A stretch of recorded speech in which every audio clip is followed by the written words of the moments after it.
Follow कीजिए हमारे Facebook page को और सब्सक्राइब कीजिए यूट्यूब चैनल को टेक्निकल सब्जेक्ट और टेक न्यूज़ की वीडियो सबसे पहले पाने के लिए।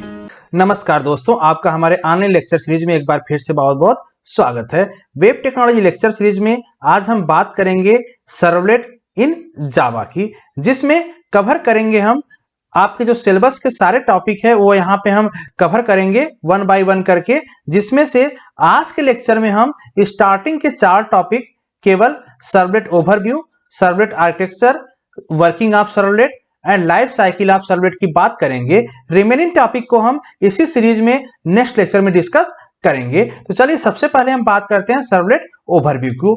डिटेल में सर्वलेट को समझने से पहले हम पहले वेब टेक्नोलॉजी कंसेप्ट समझ लेते हैं। ध्यान दीजिए, जब हम वेब टेक्नोलॉजी की बात करते हैं तो यहाँ पे एक क्लाइंट और एक सर्वर होता है।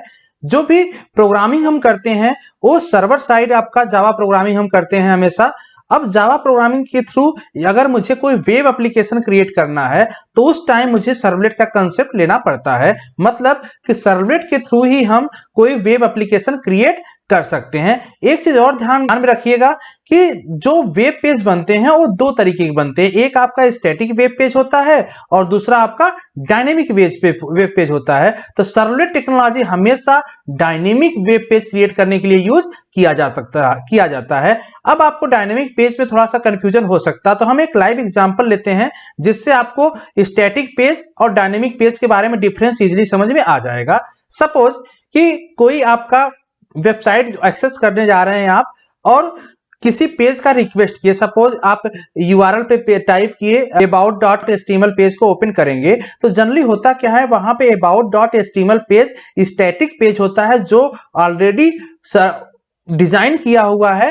रिक्वेस्ट करते टाइम क्लाइंट केवल उसको रिक्वेस्ट किया और क्लाइंट के मशीन पे about.html पेज दिख जाएगा। लेकिन कभी ऐसा हो कि आपके नाम का पेज सर्वर साइड हो ही ना और सर्वर साइड रन टाइम आपके उस पेज का जो आप रिक्वेस्ट कर रहे हैं उस पेज को कंस्ट्रक्ट करे फिर आपको डिस्प्ले करे। ऐसा कंसेप्ट होता है सर्वलेट के थ्रू।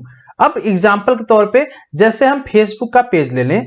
अगर फेसबुक को पेज देखें तो वहां पे हम हर पर्सन का फेसबुक अकाउंट उसके साथ उसका प्रोफाइल पेज होता है। लेकिन क्या आप देखें तो Facebook account millions of Facebook account है, तो क्या मिलियंस ऑफ फेसबुक प्रोफाइल के पेज बने हुए हैं? पेज नहीं बना हुआ होता वहां पे किसी का। वहां पे कंसेप्ट कैसे काम करता है, अब हम जैसे ही अपने पेज को लॉगिन करेंगे, अपने user ID password Facebook login करेंगे, क्योंकि जो आपका नाम जो आपका प्रोफाइल पेज डिस्प्ले करता है आपके क्लाइंट मशीन पे, उस नाम का कोई पेज वहां पे होता नहीं।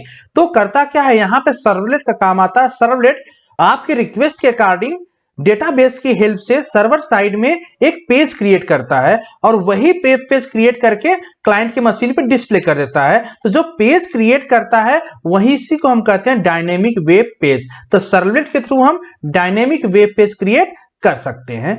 अब चलिए हम वन बाय वन कुछ स्टेटमेंट यहाँ पे है, इंपॉर्टेंट स्टेटमेंट है सर्वलेट के रिगार्डिंग, उसको हम देखते हैं कि क्या स्टेटमेंट आपका बोल रहा है। पहला स्टेटमेंट है servlet are simple Java program that runs on server side. Servlet कोई अलग से टूल नहीं है, सिंपल जावा प्रोग्राम जैसे हम अभी तक करते आए हैं, सिंपली ये रन करता है सर्वर साइड, इसलिए इसको हम कह सकते हैं सर्वलेट जावा प्रोग्राम।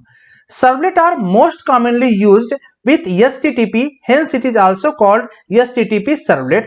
अब सर्वलेट जो प्रोग्राम हम बात करेंगे, क्योंकि इससे वेब टेक्नोलॉजी के एप्लीकेशन वेब एप्लीकेशन बनते हैं, तो जाहिर सी बात है वहां पे hyper text transfer protocol HTTP use होगा। इसीलिए इसको हम सर्वलेट न कह के कभी कभी HTTP सर्वलेट के नाम से भी जानते हैं।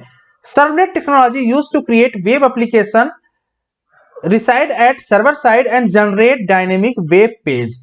तो सर्वलेट का हम use dynamic web page generate करने के लिए यूज करते हैं। Servlet technology is robust scalable because of Java language. Before servlet से पहले, जब सर्वलेट का कंसेप्ट जावा में नहीं आया था, उससे पहले वहां पे हम CGI, जिसको कॉमन गेटवे इंटरफेस कर रहे हैं, scripting language CGI scripting language का यूज करते थे सर्वर साइड प्रोग्रामिंग के लिए। लेकिन आज के डेट में हम सर्वलेट ही यूज करते हैं, क्योंकि CGI से काफी बेटर आपका सर्वलेट है और काफी फीचर्स भी आपको एडिशनल फीचर्स के साथ वेब पेज डिजाइन करता है। There are many interface and class in the servlet such as servlet, generic servlet, HTTP servlet, servlet request, servlet response. जब हम सर्वलेट की प्रोग्रामिंग करते हैं तो वहां पे बहुत सारे प्री डिफाइंड इंटरफेस और प्री डिफाइंड क्लास होते हैं जिसका हम यूज कर सकते हैं अपने सर्वलेट प्रोग्राम में। दो पैकेज यहाँ पे हम यूज करते हैं जब भी हम सर्वलेट का प्रोग्रामिंग करेंगे। दो पैकेज इंपोर्ट करना पड़ता है आपको, javax.servlet और javax.servlet.http। इस पैकेज को हम इंपोर्ट करके ही सर्वलेट का प्रोग्राम बनाते हैं। इन दोनों पैकेज के अंदर ही नंबर्स ऑफ क्लास और इंटरफेस होते हैं जो कि मुझे सर्वलेट में काफी हेल्प करते हैं dynamic page creation time programming करने के लिए। What is servlet? सर्वलेट की डिफिनीशन क्या होगी? तो अलग अलग बुक में, अलग अलग वेबसाइट पे बहुत सारे आपको डिफिनीशन मिल जाएंगे, जहां से हमने यहाँ पे कुछ लिस्ट आउट किया है डिफिनीशन को, जिसको वन बाय वन हम देखते हैं। सर्वलेट को हम सिंपली कह सकते हैं servlet is a technology which is used to create web application. Second definition करता है servlet is an API that provide many interface and class including documentation. Simply जैसा मैंने बताया पीछे कि यहाँ पे बहुत सारे क्लास और इंटरफेस यूज होता है सर्वलेट प्रोग्रामिंग में, तो उसको हम इस तरह से भी डिफाइन कर सकते हैं। Next, servlet is N interface that must be implemented for creating any servlet. तो सर्वलेट के इंटरफेस का ही यूज करके हम उसको इंप्लीमेंट करके हम कोई नया सर्वलेट क्रिएट कर सकते हैं। मतलब जो भी हम क्लास बना रहे हैं, सर्वलेट कुछ अलग से टूल नहीं है, सर्वलेट सिंपल जावा क्लास है। अगर इस जावा क्लास को अगर हम कोई सर्वलेट के क्लास को एक्सटेंड कर लें या उसकी इंटरफेस को इंप्लीमेंट कर लें, तो वहां पे जो क्लास हम क्रिएट कर रहे हैं वो एज ए सर्वलेट काम करेगा। Servlet is A class that extend capabilities of server and responds to the incoming request. It can be respond to any request.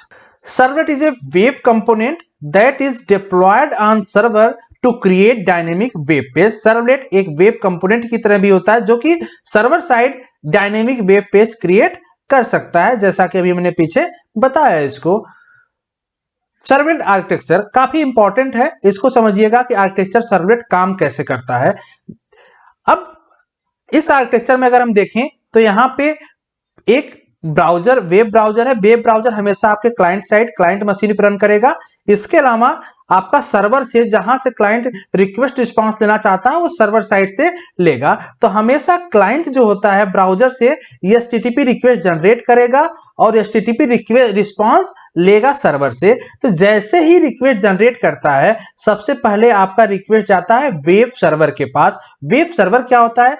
जब हम सर्वर साइड की बात करते हैं, सर्वर पे हम सर्वर साइड मशीन पे एक सर्वर इंस्टॉल करते हैं जिसको टॉमकैट अपाचे के नाम से हम जाते हैं। जनरली जावा एप्लीकेशन के लिए हम अगर सर्वलेट का प्रोग्रामिंग कर रहे हैं तो अपाचे का यूज करते हैं। तो हम जिस मशीन को हम सर्वर बना रहे हैं, सर्वर जो मशीन है वहां पे टॉमकैट अपाचे इंस्टॉल्ड होगा जो आपको एज ए सर्वर का काम करता है। तो जैसे ही आपके सिस्टम पे अपाचे इंस्टॉल्ड हो जाएगा, वो एज ए सर्वर आपका मशीन काम करने लगेगा। तो वेब रिक्वेस्ट, जो भी ब्राउजर से रिक्वेस्ट आएगा, सबसे पहले वेब सर्वर पे आएगा जो आपका अपाचे सर्वर होगा उसके पास, और वो अपाचे सर्वर जिस पेज की रिक्वेस्ट कर रहा है क्लाइंट, उस वेब सर्वर उसको सर्च करेगा कि वो पेज है कि नहीं। अगर वो पेज है तो तुरंत उसको रिस्पांस कर देगा। अगर वेब पेज नहीं है तो सर्च करेगा क्या कोई सर्वलेट ऐसा है जो वेब ब्राउजर से या क्लाइंट से जो रिक्वेस्ट आ रहा है वैसा पेज डिजाइन कर सकता है। तो वो सर्च करता है सर्वलेट को। तो मतलब कि जो एचटीटीपी रिक्वेस्ट यहां से आया वेब सर्वर के पास, वही एचटीटीपी रिक्वेस्ट आपको सर्वलेट के पास जाएगा। अगर सर्वलेट है तो सर्वलेट डेटाबेस के हेल्प से जिस पेज का डिमांड किया जा रहा है वेब ब्राउजर पे, उस पेज को क्रिएट करने की कोशिश करता है और जैसे क्रिएट होता है वही पेज ब्राउजर पे डिस्प्ले कर देता है। अगर हम वर्किंग देखें इस डायग्राम में तो वर्किंग और समझ में क्लियर में आ जाएगा कि किस स्टेप में कैसे सर्वलेट काम कर रहा है। एक क्लाइंट है, मतलब कोई क्लाइंट है जो किसी वेबसाइट को एक्सेस करना चाह रहा, तो जनरली से जाहिर सी बात है रिक्वेस्ट जनरेट करेगा। रिक्वेस्ट कहां जाएगा? Web server. वेब सर्वर आपका टॉमकैट अपाचे है जो कि आपके सर्वर मशीन पे होगा। वो फाइंड करता है सर्वलेट को। अब सर्वलेट किस लिए फाइंड कर रहा है? क्योंकि क्लाइंट ने जिस पेज का रिक्वेस्ट किया उसका स्टैटिक पेज सर्वर के पास नहीं है, तो सर्वलेट को फाइंड करेगा कि सर्वलेट क्या ऐसा सर्वलेट है जो उस पेज को डिजाइन कर सकता है। तो सर्वलेट क्या काम करेगा? सर्वलेट बिल्ड करेगा वेब पेज का कौन सा वेब पेज, जिस वेब पेज का वो डिमांड कर रहा था क्लाइंट, किसकी हेल्प से, अगर डेटाबेस की हेल्प लेना चाहे तो डेटाबेस की हेल्प ले सकता है। और जैसे वेब पेज क्रिएट होगा यही वेब पेज आपके क्लाइंट मशीन के ब्राउजर पे डिस्प्ले कर देगा। तो सिंपल सा वर्किंग है आपका सर्वलेट प्रोग्राम का। सर्वलेट लाइफ साइकिल, इससे क्वेश्चन बनते हैं आपके एग्जाम में। सर्वलेट की लाइफ साइकिल, पहला लाइफ साइकिल सर्वलेट का होता है सर्वलेट क्लास इज लोडेड। सबसे पहले आपका सर्वलेट क्लास एक बनाना पड़ेगा जो कि किसी भी प्रीडिफाइंड सर्वलेट क्लास या प्रीडिफाइंड सर्वलेट इंटरफेस को एक्सटेंड या इंप्लीमेंट करता होगा। सर्वलेट इंस्टेंस इज क्रिएटेड, फिर उसके सर्वलेट के बाद सर्वलेट का इंस्टेंस में सर्वलेट का ऑब्जेक्ट हम क्रिएट करेंगे। इसके बाद इनिट मेथड, एक इनिट मेथड होता है जो कि सर्वलेट को इनिशियलाइज करता है, स्टार्ट करता है। सर्विस मेथड, उसके बाद सर्विस मेथड, जो भी सर्वलेट से सर्विस लेना है सर्विस मेथड इन्वोक किया जाता है।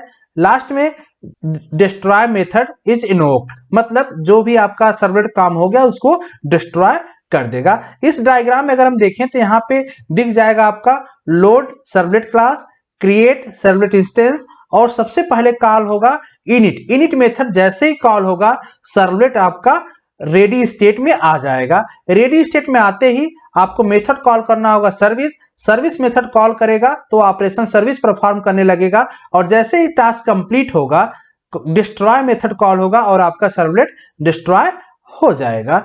इस एग्जांपल में और समझ में आ जाएगा डायग्राम में आपका। अगर हम पीछे देखें तो यहाँ पे 5 लाइफ साइकिल हैं, जिसमें से लास्ट के 3 इंपॉर्टेंट इनिट, सर्विस और डिस्ट्रॉय, ये काफी इंपॉर्टेंट लाइफ साइकिल में आते हैं सर्वलेट के।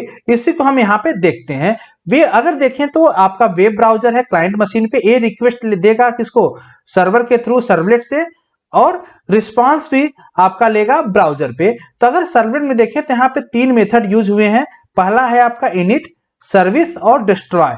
इनिट का काम होता है केवल एक बार सर्वलेट को इनिशियलाइज करने के लिए, सर्वर को इनिशियलाइज करने के लिए, मतलब कि एक बार केवल कॉल होगा, बार बार हम इनिशियलाइज सर्वलेट को नहीं करते। सर्विस, जितनी टाइम मुझे सर्विस चाहिए उतनी टाइम हम इससे सर्विस को लेंगे, मतलब हर बार रिक्वेस्ट हम इससे रिक्वेस्ट रिस्पांस ले सकते हैं। लास्ट में जब आपका सर्वलेट का काम कंप्लीट हो जाएगा तो सर्वलेट रिमूव करने के लिए हम सर्वलेट डिस्ट्रॉय को कॉल करते हैं। ये 3 मेथड काफी इंपॉर्टेंट होते हैं।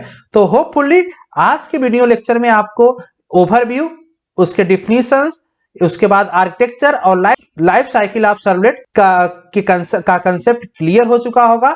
तो आज के लिए बस इतना ही करते हैं। नेक्स्ट लेक्चर में हम बात करेंगे सर्वलेट एपीआई की। धन्यवाद।